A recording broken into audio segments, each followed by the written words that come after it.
దేవుడా, నా పితరుల ఆరాధ్య దైవమా, ఇశ్రాయేలు కాపరి బహు గొప్ప నేపరి, నీకు సాటి ఎవరు యేసయ్యా.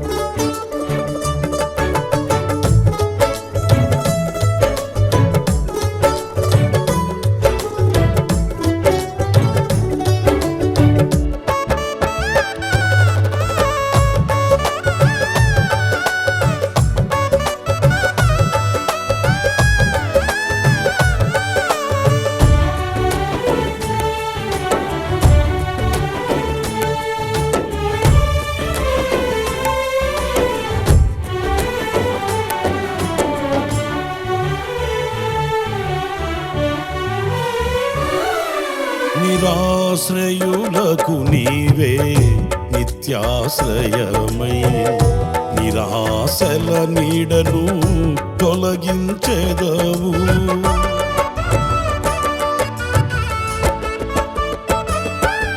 నిరాశ్రయులకు నీవే నిత్యాశ్రయమై, నిరాశల నీడను తొలగించెదవు. విస్తారమైన నీ కృపతో నింపి, నిస్సారమైన బ్రతుకును మార్చెదవు. విస్తారమైన నీ కృపతో నింపి, నిస్సారమైన బ్రతుకును మార్చెదవు. విజయోత్సవముతో ఊరేగించెదవు. నీకు సాధ్యము కానిది ఏదైనా కలదా.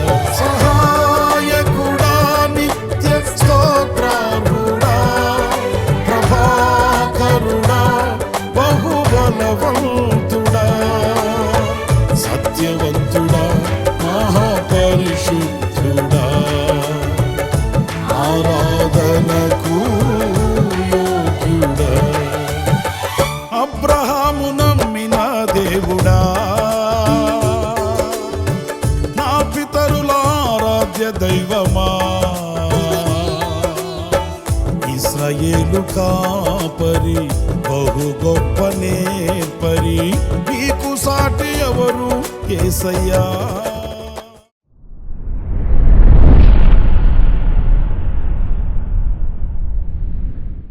Praise the Lord. ప్రభు అయిన యేసుక్రీస్తు నామంలో మీ అందరికీ మా హోసన్న మినిస్ట్రీస్ తరపున హృదయపూర్వకమైన వందనాలు తెలియపరుస్తున్నాను. ప్రభు మిమ్మల్ని ఆశీర్వదించి దీవించునుగాక. ప్రియులారా, పరిశుద్ధ గ్రంథంలో కీర్తనాకారుడైన దావీదు రాసిన చక్కటి మాట నేను ఈ పూట చదువుతాను. జాగ్రత్తగా వినండి. ఈ కీర్తన చాలాసార్లు మనం చదువుకుంటూ ఉంటాం. మనందరికీ బాగా పరిచయమైన కీర్తన. అందులోని ముత్యము లాంటి మాట, గాఢాంధకారపు లోయలో నేను సంచరించినను ఏ అపాయమునకు భయపడను అని 23వ కీర్తన 4వ చరణంలో మనం చదువుతాము.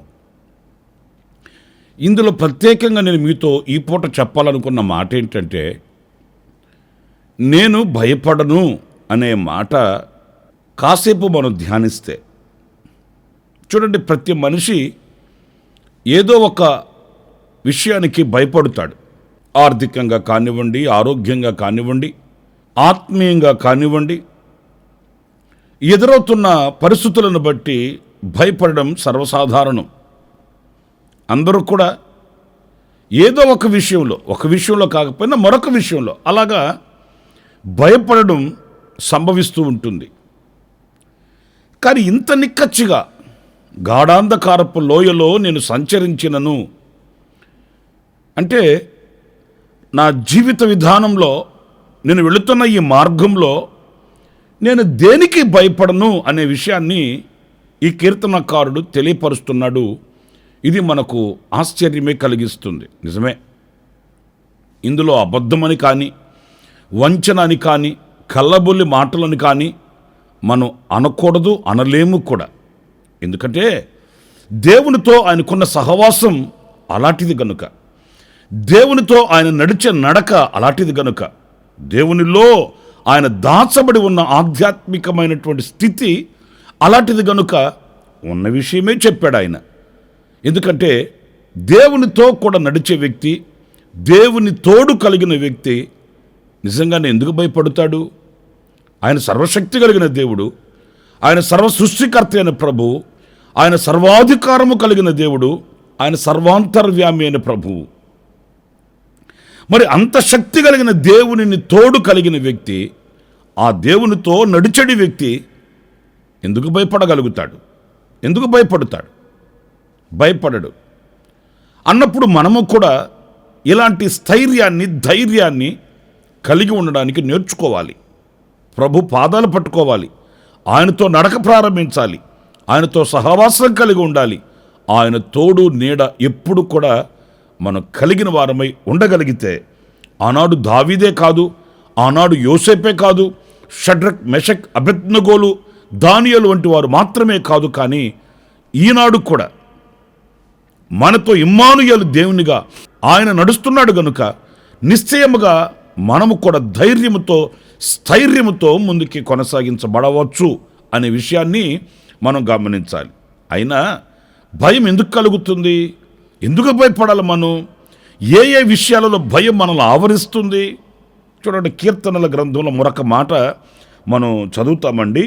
37వ కీర్తన 25వ చరణాన్ని చదువుతున్నాను. నేను చిన్నవాడనై ఉంటిని, ఇప్పుడు ముసలివాడనై ఉన్నాను. అయినను నీతిమంతులు విడవబడుట గాని వారి సంతానము భిక్షమెత్తుట గాని నేను చూచి ఉండలేదు. ప్రియులారా, ఈ వాక్య భాగంలో దైవజనుడు చెప్తాడు, నీతిమంతుల సంతతి విడువబడుట గాని, నీతిమంతులు విడువబడుట గాని, లేదా ఈ నీతిమంతుల సంతతి భిక్షమెత్తుకొనుట గాని నేను చూచి ఉండలేదు. ఎప్పటి నుండి? నేను చిన్నవాడినై ఉన్నాను, ఇప్పుడు నేను ముసలివాడినై ఉన్నాను. అంటే నా జీవితంలో ఇంతవరకు ఎలాంటి సంభవాలు సంభవించినట్లు, ఒక నీతిమంతుని పిల్లలు భిక్షమెత్తుకొని పేదలైపోయి వాళ్ళ దగ్గరికి వీళ్ళ దగ్గరికి వెళ్ళి వాళ్ళని అడుక్కొని తినే ఆ స్థితికి ఇంతవరకు వచ్చినట్టు నేను చూడలేదు అన్నప్పుడు, ప్రియ దేవుని బిడ్డలారా, మీరు ఆలోచించండి.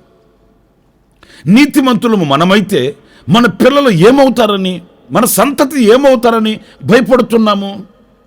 ఈరోజున అనేకుల హృదయాలలో పట్టి ఉన్న భయం ఏంటంటే, నా తర్వాత నా కుటుంబం ఏమైపోతుందో, నా తర్వాత నా పిల్లలు ఏమైపోతారో. అంత తెలివితేటలు వీళ్ళకి లేవు, అంత జ్ఞానం వీళ్ళకి లేదు కనుక సమసమాజంలో వీళ్ళు ఎలా బ్రతుకుతారు, ఎలా జీవిస్తారు, ఎలా మనుగడ కొనసాగిస్తారు? ఇలాంటి భయాలు ఈ రోజున సంతతిని గూర్చి, పిల్లలను గూర్చి, కుటుంబపు వ్యవస్థను గూర్చి భయాలు ఈ రోజున మనిషిని వెంబడిస్తున్నాయి, వెంటాడుతున్నాయి, వెన్నంటి ఉంటున్నాయండి. నాకు కొంతమంది తెలుసు, వాళ్ళని కదిపితే కన్నీళ్ళు పెడతారు, కదిపితే కన్నీళ్ళు పెడతారండి. ఎందుకండి మీరు అలాగ కన్నీళ్ళు పెడుతుంటారు? అలాగంటే అననే మాట ఏంటంటే, ఏమోనండి, నా తర్వాత కుటుంబం ఏమైపోద్దో, నా పిల్లలు ఏమైపోతారో అలా ఏడుస్తారు. ఆ భయం వాళ్ళ హృదయాలలో నిలిచిపోయింది. కానీ దైవజనుడైన దావీదు చూడండి ఎంత చక్కటి మాట చెబుతున్నాడు. నేను చిన్నప్పటి నుంచి చూస్తూనే ఉన్నాను రా బాబు, ఇంతవరకు ఎవ్వరు నీతిమంతుల పిల్లలు భిక్షమెత్తుకున్నట్టు నేను చూడలేదు. దేవుడు వాడిని ఆశీర్వదిస్తూనే ఉన్నాడు, గణపరుస్తూనే ఉన్నాడు, ఉన్నత స్థితికి తీసుకుని వస్తూనే ఉన్నాడు. నా కళ్ళతో నేను చూస్తూనే ఉన్నాను. ఎంత గొప్ప ఘనసాక్ష్యమో. మీరు సామెతల గ్రంథంలో మరొక మాట కూడా చదువుతారండి. 20వ అధ్యాయం 7వ వాక్యంలో మనం గమనించినప్పుడు అక్కడ యథార్థవర్తనుడగు నీతిమంతుని పిల్లలు వాని తదనంతరం ధన్యులగుదురు. ఫ్యూచర్ని కూడా మనసులో పెట్టుకొని చూడండి ఎంత చక్కటి మాట పరిశుద్ధాత్ముడు మనకు అందిస్తున్నాడు. నా తర్వాత ఏమైపోతారో, నా తర్వాత ఏమైపోతారో, ఏమీ కారు. వాళ్ళను దేవుడు ధన్యులుగానే చూస్తాడంట. చాలా శ్రేష్టమైన మాట అండి. ప్రియులారా, దేవుడు ఒక కుటుంబాన్ని, ఒక నీతిమంతుని పిల్లల్ని ధన్యులుగా ఎంచితే లోకంలో వాళ్ళకి ఏం కొదువు అవుతుందండి? ఏం కరువు అవుతుందండి? ఎందుకు చింతించి భయపడిపోయి అధైర్యపడిపోయి కన్నీళ్లు కార్చవలసిన అవసరం ఏముందండి? యేసుక్రీస్తు రక్తంతో మనం కడగబడ్డాము, ఆయన కౌగిలిలో మనం దాచబడ్డాము, ఆయన రక్తపు కోటలో మన కుటుంబము ఉన్నది. ఆయనను ఆశ్రయించాము, ఆయనను నమ్ముకున్నాము, ఆయన మీద ఆధారపడ్డాము. మనకు ఆశ్రయం ఆయన, మనకు నాయకుడు ఆయన. మనల్ని ఉద్ధరించి ఆదరించి కనికరించి కాపాడి ఎత్తుకొని హత్తుకొని ముద్దాడే దేవుడు ఆయన. అలాంటప్పుడు మనం భయపడాల్సిన అవసరం ఏముందండి? భయపడవలసిన అవసరం లేదు. ఒకవేళ దావీదు పలికినట్లుగా గాఢాంధకారపు లోయలో మనం సంచరించవలసి వచ్చినప్పటికీ ఆయన తోడుగా ఉన్నాడు. మనల్ని మన సంతతిని మనల్ని మన పిల్లల్ని ఆయన విడిచిపెట్టే దేవుడు కాదు. ధన్యులుగా ఎంచుతాడట, వాళ్ళని ధన్యులుగా చేస్తాడట. లోకంలో వారిని చూసిన వాళ్ళు దరిద్రులైపోయారా అనే అంతటి స్థితికి దేవుడు వారిని తీసుకొని రాడు. లోకస్తులు వాళ్ళను చూసి ధన్యులు ధన్యులు ధన్యులు అనే స్థితికి వాళ్ళని తీసుకుని వస్తాడు. అలా నడిపిస్తాడు దేవుడు. విశ్వసించాలి, మనం నమ్మాలి, మనం దేవునిని నమ్మాలి. కనుక నేను మొదటిగా చెప్పేది ఏంటంటే, కుటుంబాన్ని గూర్చి కానీ సంతతిని గూర్చి కానీ మనం భయపడవలసిన అవసరం లేదు. ఆయన మనకు తండ్రిగా ఉన్నాడు, ఆయన నడిపిస్తాడు, ఆయన దీవిస్తాడు. ఇంకొక మాట కూడా పరిశుద్ధ గ్రంథంలో నేను మీకు చెప్తాను. అదేంటంటే పేతురు రాసిన మొదటి పత్రిక 5వ అధ్యాయం 7-8 వాక్యాలు నేను చదువుతాను, చూడండి. ఆయన మిమ్మల్ని గూర్చి చింతించుచున్నాడు గనుక మీ చింత యావత్తు ఆయన మీద వేయుడి. నిబ్బరమైన బుద్ధి గలవారై మెలకుగా ఉండుడి. పిల్లలారా చూడండి, ఇక్కడ చింత మీరు లేఖనాల్లో చాలాసార్లు చదువుతుంటారు. ఏంటి వీళ్ళ చింత, వీళ్ళ భయము అనంటే ఏమి తిందుమా, ఏమి త్రాగుదుమా, సంపదను గూర్చిన భయం. మనకేమో చిన్న సంపాదన, మరి పిల్లలు ఎదుగుతున్నారు, వాళ్ళకి ఖర్చులేంటి, వాళ్ళ భవిష్యత్తును తీర్చిదిద్దడంలో మరి ఉన్నటువంటి ఖర్చులు ఎలాంటివి, ఇవి సరిపోతుందా? ఇదే భయం అండి, చింత.